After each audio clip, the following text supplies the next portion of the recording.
prisoner gods, the destructive idols, similar to the room containing Annabelle, the double-headed demon, a demon who dwells within another. One could say from within its prison. In the descent of Ishtar, the Anunnaki are within a prison, and it is the demon, Ashushu-Namir, a creature created by Enki, to release the Anunnaki from their palace prison, a creature who is then cursed by Ereshkigal, Ishtar's twin self, cursed to live in the shadows and feed upon the garbage of mankind. Ashushu-Namir, Namir being a name of Marduk, the container for the gods. Ashur assured their victory.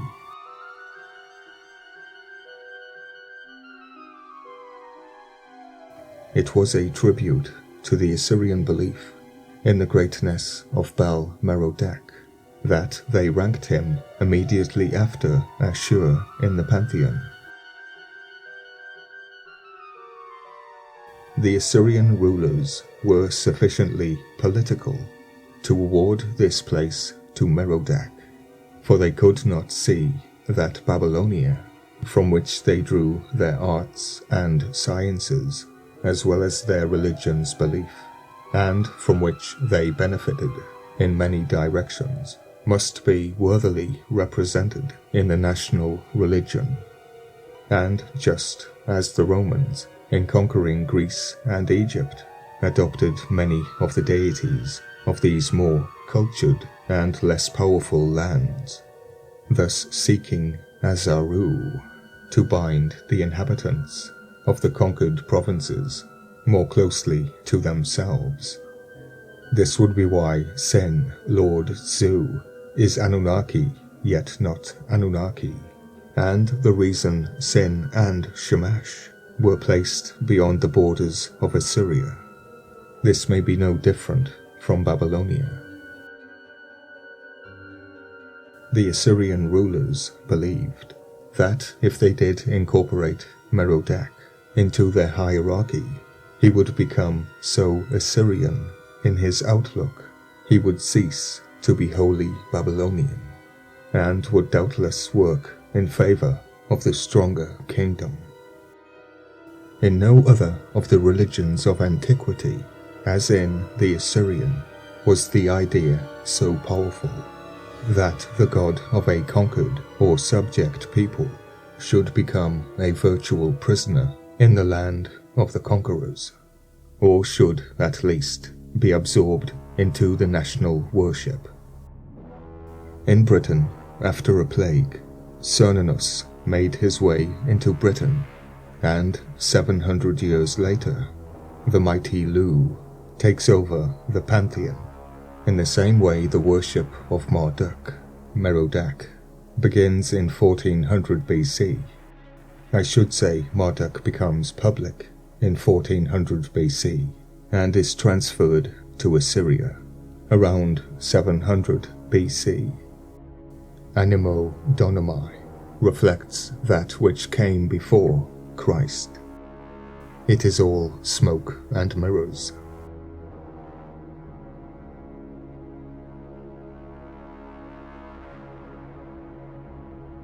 The collectors, the Vatican, and the museum, places where idols are kept and preserved.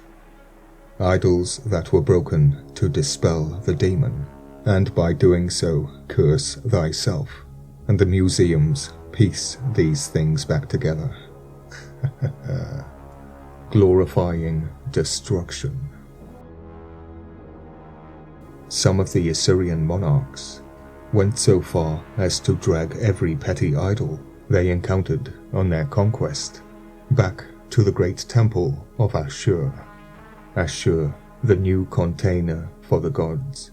And it is obvious that they did not do this with any intention of uprooting their worship of these gods in the regions they conquered, but because they desired to make political prisoners of them and to place them in the temple prison, where they would be unable to wreak vengeance upon them, or to aid their beaten worshippers to war against them in the future.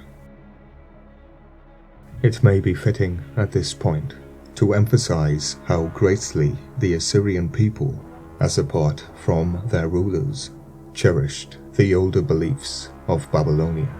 Both peoples were substantially of the same stock, and any movement had its object the destruction of Babylonian religion, would have been met with the strongest hostility from the people of Assyria, as did the conquering Aztecs, who seemed to have immense reverence for the worship of the Toltecs, whose land they subdued. So did the less cultivated Assyrians regard everything connected with Babylonia as particularly sacred. The kings of Assyria, in fact, were not a little proud of being the rulers of Babylonia, and were extremely mild in their treatment of the southern subjects, very much more so, in fact, than they were in their behavior towards the people of Elam or other conquered territories. Assyria is the new Babylonia.